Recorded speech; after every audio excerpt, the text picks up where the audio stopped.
네, 안녕하세요. 학생입니다. 오늘은 자본에 대한 문제 어떻게 푸는지 한번 설명을 드려볼게요.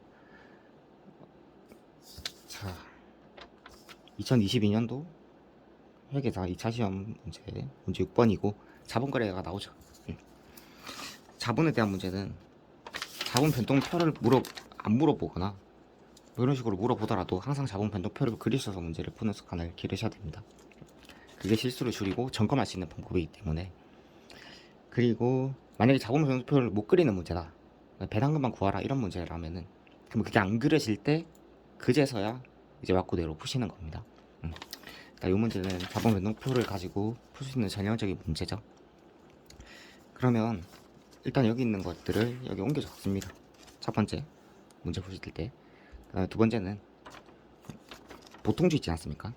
보통주를 주당이 구하듯, 우리가 가정평균 보통 유통보통주 구하듯이 선을 그리고 연도별로 이제 일자별로 체크를 해주는 겁니다. 1월 1일에 지금 보통주가 총 몇 개 있는지 800주 있고, 그 다음에 현재 보유하고 있는 자기 주식은 유통되는 보통주가 아니기 때문에 제외해주고, 거기서 출발을 하는 겁니다. 그래야 좀 복잡한 문제가 나왔을 때 풀기 편한 것 같습니다. 이까지 정리해두면 이제 자로 읽어 나가는 겁니다.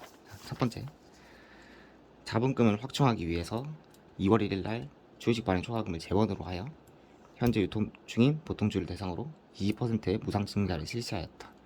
이런 것들이 나오죠. 20%의 무상증자라고 하면은 현재 유통 중인 보통주는 우리가 표시를 해놨으니까 밑에 아래 800주 마이너스 100주, 700주로 표시를 해놨죠. 그러면 일자를 적어주고 2월 1일 날, 우리가 가중평균을 구하는 게 아니기 때문에 주당이가 좀 다른 개념으로 그냥 주식 수 자체만 적어주면 됩니다. 20%의 무상증자를 실시했다라고 하면 현재 700주에 대해서 20% 140주가 증가됐죠. 그러면 그거를 위에 자본금 먼저 옮겨 적습니다. 140주 곱하기 문제에서 액면 금액이 주당 5천원이라고 했으니까 140 곱하기 5천원 하면 70만원이죠. 그걸 여기 자본금에 표시를 해주고, 자본잉여금을 재원으로 한다 했죠. 주식 발행 초과금을 680만원 있으니까 아직 여유가 있으니까. 그리고 계금액을 항상 표시를 해줍니다. 자, 두 번째 읽어갈게요. 유상증자로 보통주 신주를 105주를 발행하기로 하고 2월 15일 날 청약 증거금을 수령했다. 4월 1일 직접 비용을 현금 지급하고 나머지 대금을 전액 받아 유상증자를 완료했다라고 하죠. 이런 경우에는 자, 여기 보통주를 표시해 준다 했죠. 2월 15일 날 청약 증거금에 대한 내용이고 보통주에 변동이 없을 거고, 그 다음에 4월 1일 4월 1일 날 유상증자를 완료했다. 요 시점이겠죠. 요 시점에 105주라는 유상증자로 보통주가 늘어났을 겁니다. 그러면 자, 105주 곱하기 5천원 해면금액에서 자본금을 먼저 정리해줍니다. 이걸 하는 이유가 자본금을 편리하게 정리할 수 있게 하기 위해서이기 때문에 105주 곱하기 5천원 하면은 자본금이 52만 5천원만큼 늘었죠. 그러면 우리는 판단해주는 게 다른 자산 부채 변동, 자본은 보통 거의 95% 이상이 현금입니다. 다른 자산 부채 변동이 뭐가 있을까라고 생각해주면 여기서는 자, 현금 들어온 거밖에 없죠. 그럼 현금 들어온 금액만 생각해주면 됩니다. 지금 우리가 분기를 하라는 게 아니기 때문에 여기 청약 증거금이 얼마고 이거는 이중분기로 어차피 결국 자본잉여금으로 들어가기 때문에 이거는 고려해주지 않고 당장 이 전체 과정을 통해서 받는 현금만 생각해주는 겁니다. 자, 발행금액이 12,000원이라고 했어요. 그러면 105주 곱하기 12,000원. 청약 증거금은 받아놨다가 나중에 그만큼 덜 받는 거니까 이거는 고려하는 부분은 아니고, 그 다음에 신중 발행 관련 직접 비용은 돈이 그만큼 못 받는 거죠. 그럼 돈 받는 금액이 얼마? 그것만 현금만 생각해 주는 겁니다.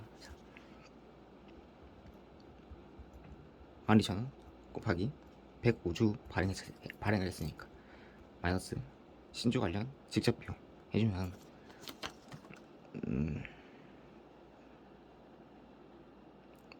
저는 계산기가 없어서 이게 126만 원이고 20만 원이죠. 106만 원이 그거를 여기 적어줍니다. 계금액은 다른 자산부채 변동, 보통은 현금이라고 생각해 주시면 됩니다. 그 다음에 나머지를 채워 넣는 겁니다. 자본금 525, 그 다음에 걔가 1060이니까 지발초는 535가 되겠구나. 이렇게 변동벌이 채워주는 겁니다. 자, 세 번째가 뭐죠?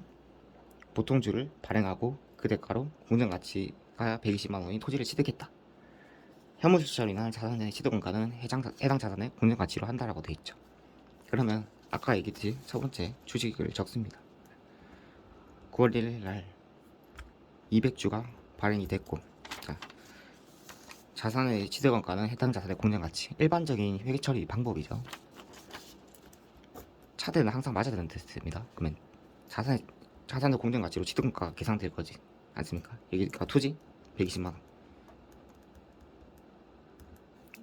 이게 현금이 아닌 다른 자산 또는 뭐 부채 출자 전환 이런 것도 있겠죠.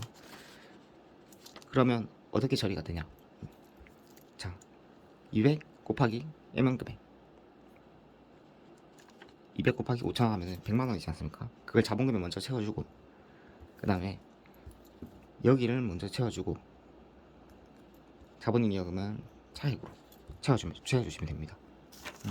네 번째는 당기순이익이 150만 원이다 라고 하면은 당기순이익은 기말에 무조건 발생을 하니까 150만 원만큼 채워주시고, 그 다음에 경영성과에 대한 결산 수행하고 현금 배당 지급을 주총에서 지급을 했죠. 그럼 4년 말 자체에는 자산부채 변동이 없지 않습니까? 그렇기 때문에 고려해주는 부분이 아니고, 그러면 자본 변동표로 문제가 다 풀리는 거죠. 나머지 집계해 보면 이게 정답일 겁니다. 자본에 대한 문제는 일단 자본 변동표를 먼저 그리시고, 그 다음에 계금액이 다른 자산부채 변동이라는 거 유의하시고, 당기순이익 뭐냐?